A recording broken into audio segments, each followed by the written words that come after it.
his pistols above the fire.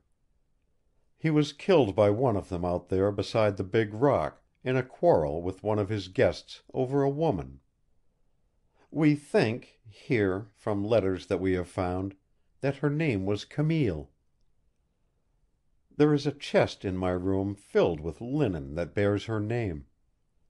This dress came from that chest. I have to be careful of them, as they tear very easily. After D'Arcy the place was almost forgotten and remained so until nearly 40 years ago, when my father came into possession of it. That, monsieur, is the very simple history of Fort o' God. Its old name is forgotten. It lives only with us. Others know it as D'Arcambal House." "Yes, I have heard of that," said Philip. He waited for Jeanne, and saw that her fingers were nervously twisting a bit of ribbon in her lap. "Of course that is uninteresting," she continued. "You can almost guess the rest.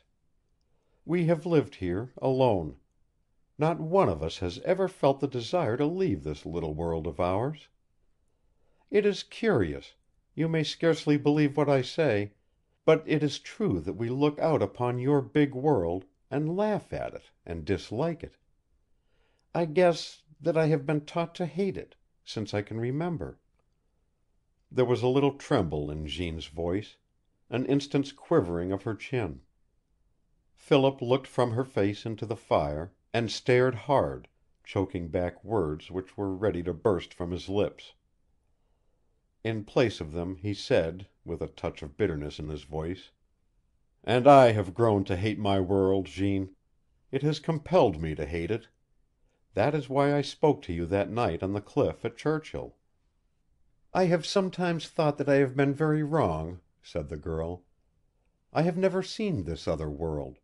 I know nothing of it, except as I have been taught. I have no right to hate it, and yet I do. I have never wanted to see it. I have never cared to know the people who lived in it. I wish that I could understand, but I cannot, except that Father has made for us, for Pierre and Otille and me, this little world at Fort o' God, and has taught us to fear the other. I know that there is no other man in the whole world like my father, and that what he has done must be best. It is his pride that we bring your world to our doors, but that we never go to it. He says that we know more about that world than the people who live there, which of course cannot be so. And so we have grown up amid the old memories, the pictures, and the dead romances of Fort o' God. We have taken pleasure in living as we do, in making for ourselves our own little social codes, our childish aristocracy, our make-believe world. It is the spirit of Fort o' God that lives with us, and makes us content.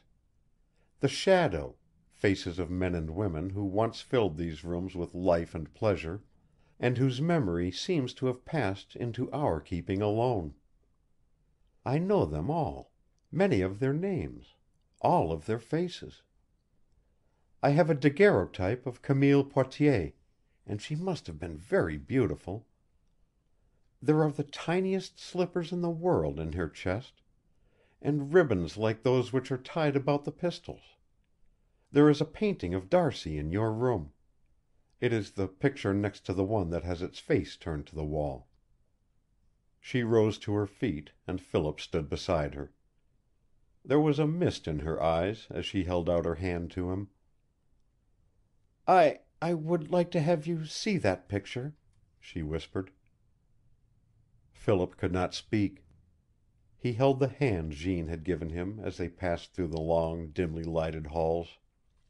At the open door to his room they stopped, and he could feel Jeanne trembling. "You will tell me the truth?" she begged, like a child. "You will tell me what you think of the picture?"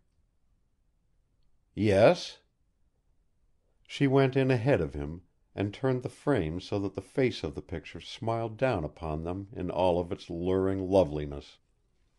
There was something pathetic in the girl's attitude now. She stood under the picture, facing Philip, and there was a tense eagerness in her eyes, a light that was almost supplication, a crying out of her soul to him in a breathless moment that seemed hovering between pain and joy. It was Jeanne, an older Jeanne, that looked from out of the picture, smiling, inviting admiration, bewildering in her beauty. It was Jeanne, the child, waiting for him in flesh and blood to speak, her eyes big and dark, her breath coming quickly, her hands buried in the deep lace on her bosom. A low word came to Philip's lips, and then he laughed softly. It was a laugh, almost under his breath, which sweeps up now and then from a soul in a joy, an emotion which is unutterable in words. But to Jeanne it was different. Her dark eyes grew hurt and wounded. Two great tears ran down her paling cheeks, and suddenly she buried her face in her hands and with a sobbing cry turned from him, with her head bowed under the smiling face above. "And you hate it, too," she sobbed. "They all hate it. Pierre, father, all hate it. It must be bad. They hate her, every one, but me. And I love her so." Her slender form shook with sobs. For a moment Philip stood like one struck dumb. Then he sprang to her and caught her close in his arms. "Jeanne, Jeanne, listen!" he cried. "To night I looked at that picture before I went to see your father, and I loved it because it is like you.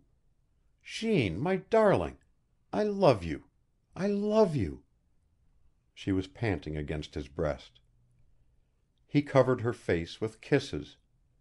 Her sweet lips were not turned from him, and there filled her eyes a sudden light that made him almost sob in his happiness. "I love you. I love you," he repeated again and again, and he could find no other words than those.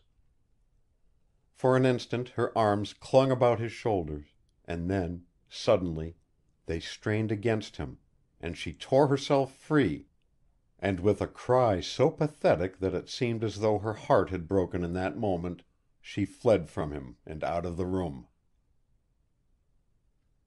Chapter 17. Recording by Roger Moline.